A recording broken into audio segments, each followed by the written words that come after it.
Good evening. Welcome to California Today. I'm Ling Zhang. Here's a preview of some of today's stories. Stockton police released the new footage of a person of interest believed to be responsible for a series of homicides in the city. Authorities are asking the public with information to help identify the suspect. The head of a software company was arrested.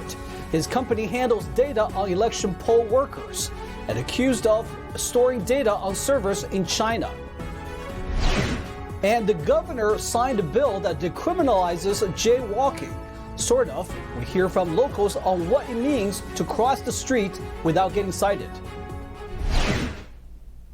The Stockton Police Department reported a series of homicides over the weekend.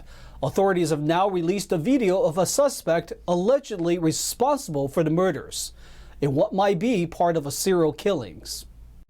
Detectives and officers have been investigating a series of murders in Stockton that are believed to be connected.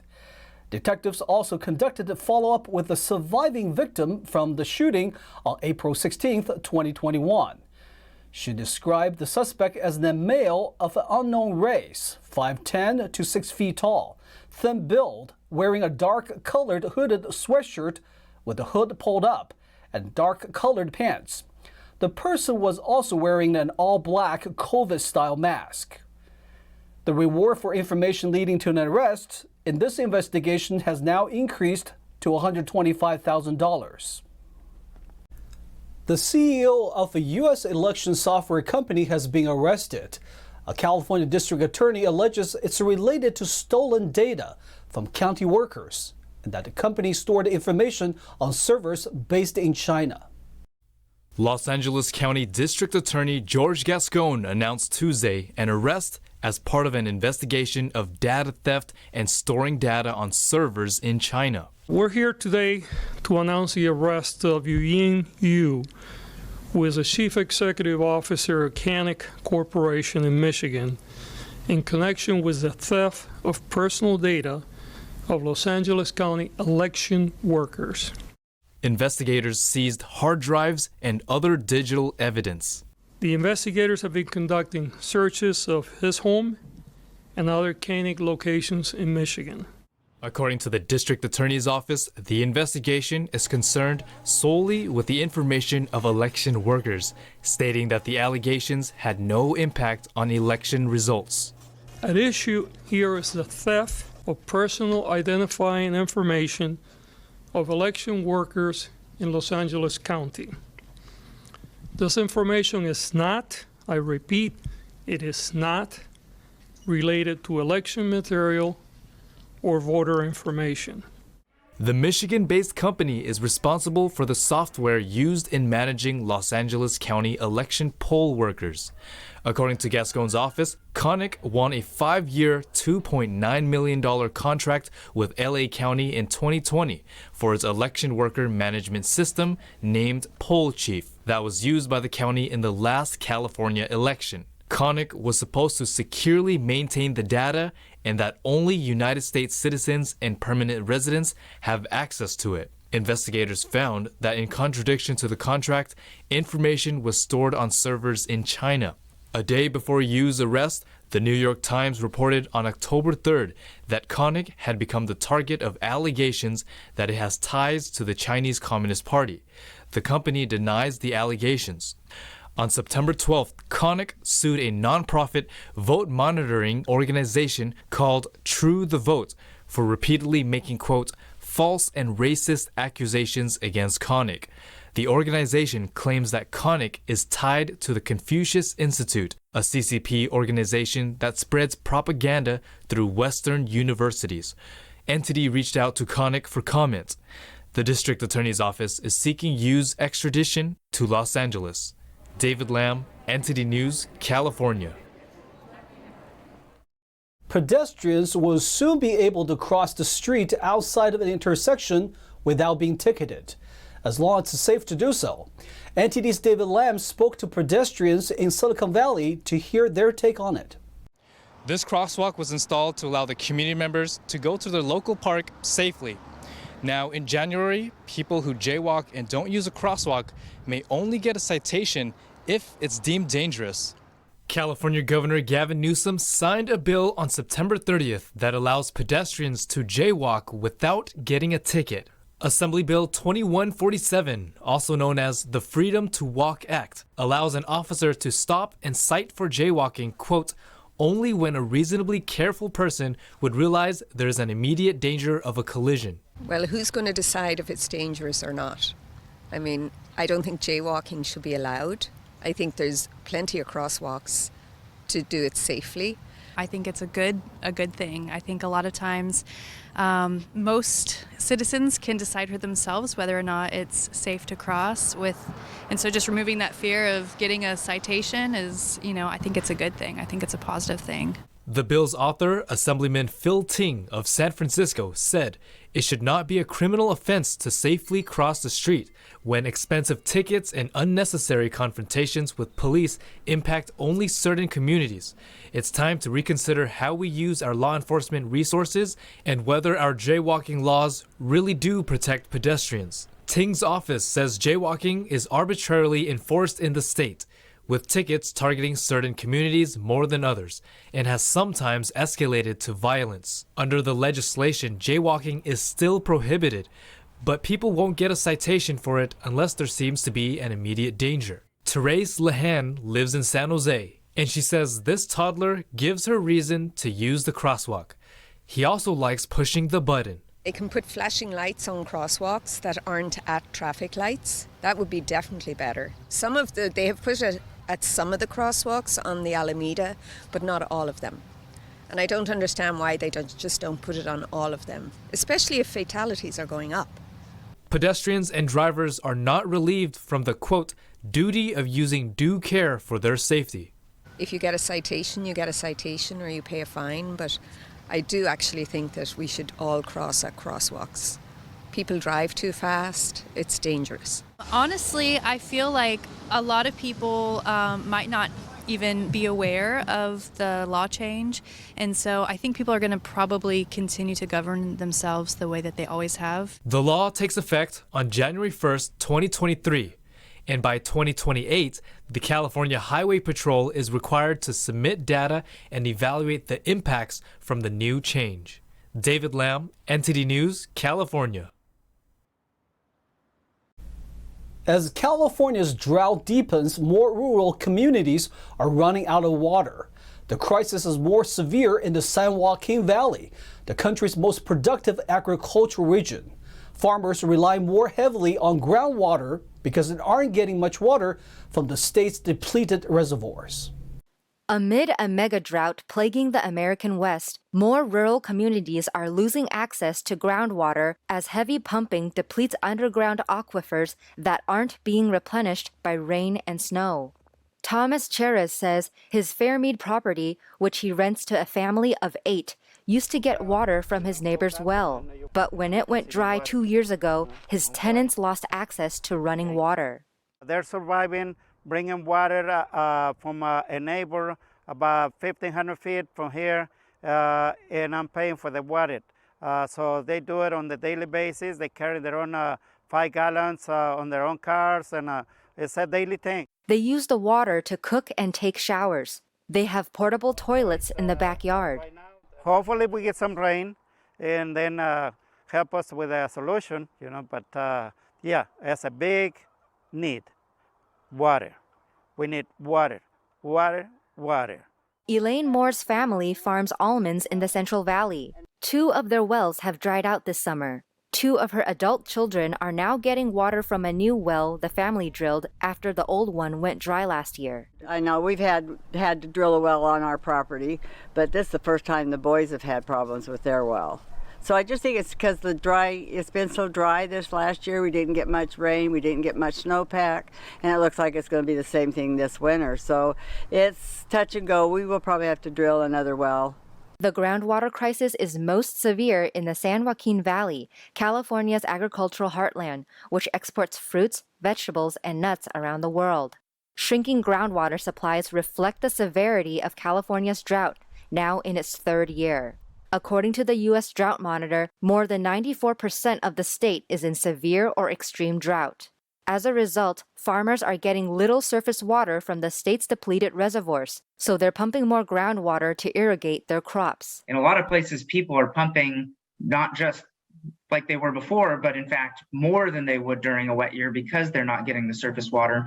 And as a result, you can see groundwater tables decline pretty precipitously during drought. Madera County, north of Fresno, has been hit particularly hard because it relies heavily on groundwater. Ethan Bowles and his colleagues were recently drilling a new well at a ranch house in the Madera Ranchos neighborhood, where many wells have gone dry this year. The wells just have to go deeper. You have to hit a different aquifer and get them a different part of that water table so they can actually have fresh water for their house. His company must now drill down 500 and 600 feet to get clients a steady supply of groundwater. That's a couple hundred feet deeper than older wells. I want to say for the past about 4 years, it's been almost nonstop phone calls, just due to the water table dropping constantly. It's something we can't fix it right now. It's something you can't change. So just nonstop phone calls, and all you can do is answer the phone and try to be there for them. In March, Governor Gavin Newsom signed an executive order to slow a frenzy of well drilling over the past few years. The temporary measure prohibits local agencies from issuing permits for new wells that could harm nearby wells or structures. Residents with dry wells can get help from a state program that provides bottled water as well as storage tanks regularly filled by water delivery trucks. The state also provides money to replace dry wells, but there's a long wait to get a new one. We are going to take a short break, but here's a look at what we got for you when we come back. Local leaders and advocates from around the world gathered in Southern California to raise awareness on the importance of religious freedom. They say it's a right that needs to be protected. And the 2022 Startup World Cup Grand Finale has concluded. The top 10 finalists competed for a $1 million grand prize. We'll let you know who took the prize. That and more on California Today.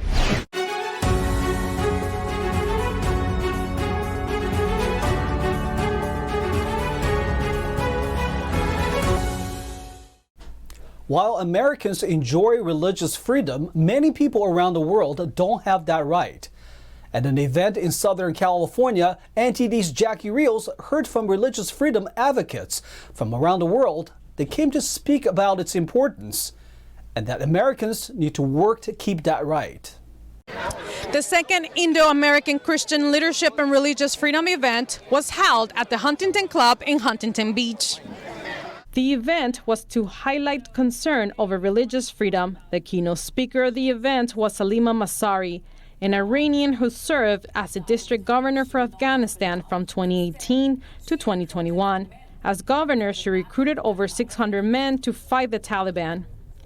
Masari expressed concern for the Western media's focus on only one tragic event, an Iranian woman dying after alleged beatings, rather than more widespread issues. I'm a little bit concerned about the Western country who just see one woman, what happened to her. Of course, it's sad and really feeling sad for what's happening for the woman in Iran. But the concern is that I have is that how the Western country, heard the one person's voice, what happened to her. But hundreds Afghan women happening the same situation in Afghanistan, and nobody hear their voice and nobody do something for them. The event organizer Lyle Sunny Meager shared his concerns of governments who are not only suppressing religious freedom but also suppressing human rights. It is very important because these days you see what is happening around the world. China, Russia, and the Chinese Communist Party are trying to suppress the human rights of people. Iran, Middle East. The news media also, they talk about climate change is one of the major issues, but I don't think so because religious freedom is the most major issue right now. There was a panel discussion where community female leaders spoke. One panelist who grew up in Iran remembers feeling suppressed due to her mother being a Christian. It terrifies me to think that someday that could happen here, even in the West. So my perspective is that we have to educate the next generation on the benefits of religious freedom and how that without religious freedom, we don't have the freedom of speech, expression, to fellowship, to even be creative artistically or to have a business idea. I mean, there's so many restrictions that come when we don't have religious freedom. Jack Guerrero, a candidate for California treasurer, emphasized the importance of people standing up for freedom of religion. We need to be very vigilant as Americans whenever politicians decide to undermine liberty and freedom in our country. And I think it's our responsibility as Americans to stand up. Several community leaders, politicians, and religious leaders were present. Jackie Rios, NTD News, Huntington Beach, California. After regional competitions throughout the world, the top 10 finalists had a showdown at the 2022 Startup World Cup Grand Finale. NTD's Jason Blair brings us more from the event held in San Francisco. Here at the Startup World Cup in San Francisco, the 10 finalists from 200 startup companies are competing for $1 million in prize money. The event is a worldwide competition searching for the best startup companies. More than 200 VCs are here and more than 1,000 startups from different areas are here, and they are sharing ideas, they are sharing their expertise, and lots of multi-billion-dollar companies, CEOs are here, CTOs are here, startup mentors are here. They are guiding, they are giving their ideas for the young board of startups. So it's a startup fest. The finalists were chosen from over 70 regional competitions held around the world. After a semifinals showdown, the top 10 were chosen to compete at the grand finale held in the Global Innovation Hub of San Francisco. We found out that we were a top 10 finalists yesterday, actually. Yeah, and it was nerve-wracking. Just so much suspense just waiting for that email. Magno is the CEO and co-founder of Japa, a California company looking to improve efficiency for managing and tracking parking spaces. He says he's overcome challenges and some of the competition is really strong, but the experience has been rewarding and worth it. It was awesome to just meet a lot of the different companies from around the world, learn about their culture, learn about some innovations that they're making. It's really, really cool just to see, the progress and the innovations throughout the world. Throughout the night, there were talks with executives from big names like Zillow, GitHub, and Shark Tank. Attendees shared takeaways on how the event has been valuable for them. Highlight for me was probably Thuan, which the former CEO of Uber. His journey through Vietnam War, and how he escaped with his family, and eventually came to USA, and the success he had is amazing. The risk he took, even though he came from nothing, that was just the highlight of this event for me. Yeah, for me it's important to get this courage for other people, for other entrepreneurs, to start my own business. So I came here to network and learn from others. And I'm really happy I'm here because I got to see like a startupper. They're a big player. Obviously being in this stage means a lot. They're going for $1 million. I'm at an early stage, and so I'm always seeking like what other founders are doing to learn. And hopefully one day I'm going to be in this stage. There was also entertainment, like these traditional Polynesian dancers who took to the stage right before the awards ceremony. At the end of the night, the winner was announced, Sheertex, a pantyhose brand from Canada. They sell indestructible pantyhose and hope to revolutionize the textile industry. The company's chief of staff received the award on behalf of the team. And the other side of that, I think I'm just proud of our team. They work really hard. There's a lot of passion to, change something that is the status quo right now, but is wrong, and it is filling landfills with things that don't need to. After the awards ceremony, a networking party was held to finish off the night. Jason Blair, NTD News, San Francisco. Fleet Week is back in the San Francisco Bay Area in time for the Columbus Day weekend. Thousands of visitors and residents are expected to attend Fleet Week, which started on Monday and runs through October 10th. The Blue Angels will amaze viewers with their Stunful air show on Friday, Saturday, and Sunday. The show is expected to be more popular this year after the successful movie Top Gun Maverick. The Blue Angels will head to Jacksonville, Florida next. Now let's check in with NTD's Thomas Christian for today's Sports Roundup.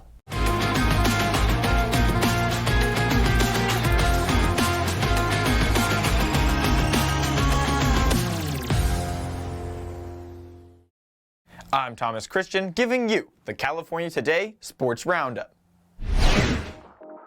New York Yankees slugger and native to Linden, California, Aaron Judge smashed his 62nd home run of the year on Tuesday, October 4th to break the American League single-season record, set in 1961 by Roger Maris. Judge clobbered the first-inning offering from Texas Ranger starter Jesus Tinoco over the left field wall to etch his name into history and give the Yankees an early 1-0 lead at Globe Life Field in Arlington. Judge watched intently after he sent the 1-1 breaking ball toward the outfield at 102 miles per hour, the crowd standing in anticipation. The ball arrived 391 feet later into the glove of a lucky fan who cleanly snatched what will become a highly sought-after collector's item. The 30-year-old's teammates embraced him one by one after he crossed the plate to finally break the tie with Maris after failing to do so in the past 5 games, including one played earlier on Tuesday. The overall MLB record belongs to Barry Bonds, with 73 homers hit for the National League San Francisco Giants in 2001. However, Bonds was one of the many great MLB sluggers tainted by doping accusations in the so-called steroid era. Judge, a California native who grew up rooting for the Giants and Bonds, has said he considers Bonds' record of 73 to be the figure to beat. In other baseball news, Sean Manaea, battling for a berth on the Padres playoff roster, retired the last 17 batters he faced in 6 scoreless innings as San Diego beat visiting San Francisco. The Padres clinched the number 2 National League wildcard berth and will open the playoffs at the New York Mets on Friday. Will Myers and Ha-Seong Kim were among the 6 Padres with 2 hits, each drove in runs, and Myers homered.